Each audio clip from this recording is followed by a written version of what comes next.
A very good morning to all my dear students. How are you? I hope you all are very well.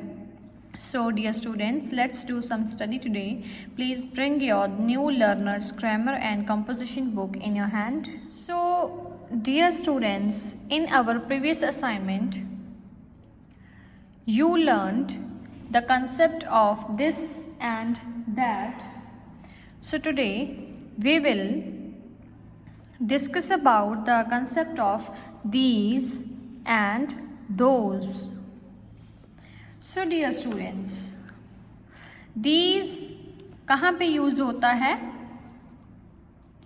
These जो है वो बहुत सारी चीज़ों के लिए यूज होता है, जैसे कि these books, जहाँ पे एक से ज़्यादा चीज़ें हों तो उसके आगे हम यूज़ करते हैं these, जैसे कि these books, these pens, these cycles. ठीक है डियर स्टूडेंट्स, these कहाँ पे यूज़ होता है? जहाँ पे एक से ज़्यादा चीज़ें हों वहाँ पे हम these यूज़ करते हैं। और these मतलब जहाँ पे एक से ज़्यादा चीज़ें हों और वो आपके आस पास हों, आपके बिल्कुल नज़दीक हों। ठीक है, जैसे कि अब ये है, ये बुक्स, दीज आर बुक्स। ये जो बुक्स हैं मेरे पास, ये देखिए, ये सारी बुक्स जो हैं वो मेरे पास पड़ी हैं और ये एक से ज़्यादा बुक्स हैं। ठीक है, तो ये क्या हुई? These books. ठीक है, सो दीज जो है वो एक से ज़्यादा चीज़ों जो एक से ज़्यादा चीज़ें यहाँ पे होती हैं और जो वो चीज़ें हैं वो आपके बिल्कुल नियर हो, आपके बिल्कुल नज़दीक हो, तो वहाँ पे यूज़ होता है these. Next we have concept of those. So those में भी एक से ज़्यादा चीज़ें होती हैं, लेकिन वो जो चीज़ें हैं वो आपसे थोड़ी दूरी के ऊपर होती हैं। ठीक है, जैसे कि मैं सपोज वहाँ पे बहुत सारी बसेस खड़ी हैं सामने, वो बसेस आपसे दूर हैं, तो वो उन बसेस के लिए आप क्या यूज़ करेंगे? दोज। एक से ज़्यादा चीज़ें हों और वो आपसे दूरी पे हों, आपसे जो है बिल्कुल दूर हों, तो उसके लिए हम यूज़ करते हैं those. So those buses you can say, those pens. अगर आपके पास पेन्स हैं वो अगर आपके पास बहुत सारे पेन्स हैं और वो आपसे थोड़ी दूरी में आपसे थोड़ी दूरी पे पड़े हुए हैं, तो उसके लिए आप यूज़ करेंगे those. So dear students, I hope the concept of these and those are clear to you. So these कहाँ पे यूज़ होता है? बहुत सारी चीज़ें जो आपके नज़दीक हैं उसके लिए। दोज बहुत सारी चीज़ें लेकिन वो आपसे दूर हैं, उसके लिए यूज़ होता है। So, dear students, on page number 52, we have the concept of this, that, these or those. ठीक है? So, here we have fill in the blanks with this, that, these and those. So, we have to fill the blanks by using this, that, these and those. Dash, first we have dash are birds. So dear students, यहाँ पे एक से ज़्यादा birds हैं, मतलब 2 birds हैं, but वो आपसे बिल्कुल नज़दीक हैं, वो इस लड़के से नज़दीक है। ठीक है, तो इसके लिए हम क्या यूज़ करेंगे? these। यहाँ पे एक से ज़्यादा चीज़ हो और वो आपके नज़दीक हो, तो उसके लिए हम यूज़ करते हैं these। Next we have dash are trees. देखिए, ट्रीज जो हैं वो एक से ज़्यादा ट्रीज हैं, मतलब यहाँ पे 2 ट्रीज हैं। ठीक है, तो 2 ट्रीज हैं, मतलब कि जो ट्रीज हैं, जो ये ट्रीज हैं वो आपसे दूरी पे हैं, लेकिन वो एक से ज़्यादा ट्रीज हैं, तो यहाँ पे हम यूज़ करेंगे those. Next we have dash is a big aeroplane. तो यहाँ पे एरोप्लेन है, एक बड़ा एरोप्लेन है, लेकिन वो है एक एरोप्लेन और वो आपसे दूरी पे है, सो इसलिए हम यूज़ करेंगे that. Next we have dash is a book. So here we have 1 book and ये जो बुक है वो आपके बिल्कुल नज़दीक है, 1 बुक भी है और आपके नज़दीक भी है, तो इसके लिए हम यूज़ करेंगे दिस।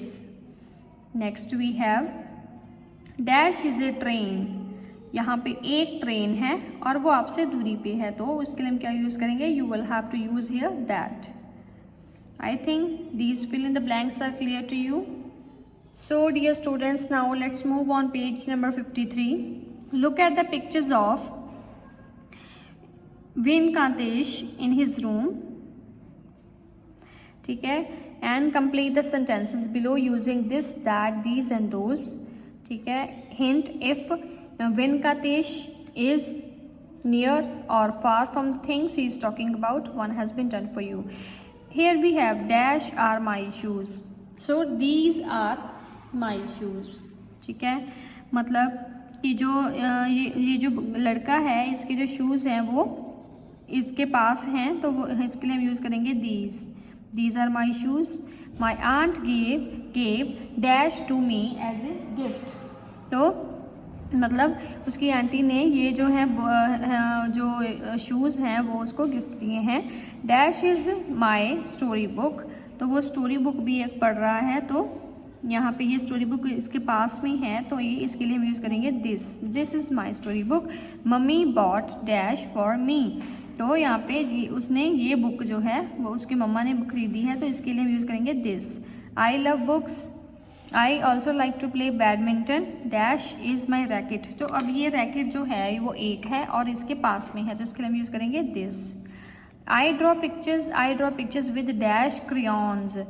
तो ये यहाँ पे क्रेयॉन्स पड़े हैं, इसके पास में ही पड़े हैं, बट ये वो एक से ज़्यादा क्रेयॉन्स हैं, तो इसके लिए हम यूज़ करेंगे these. You will have to write here these.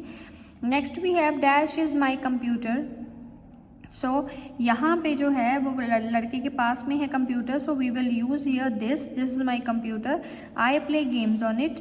Next we have those are all my things. तो ये जो है लड़का शो कर रहा है कि ये जो सभी चीज़ें हैं, बट चीज़ों से वो थोड़ी दूरी पे है, तो वो उसके लिए यूज़ कर रहा है those are all my things. So dear students, I hope so this exercise is clear to you.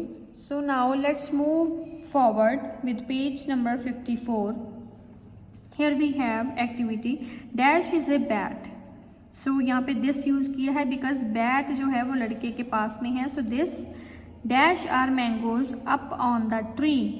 तो मैंगोज जो हैं वो पेड़ के ऊपर लगे हुए हैं, मतलब वो दूरी पे हैं और वो एक से ज़्यादा मैंगोज हैं. So we will use here those. Dash is a very pretty flower.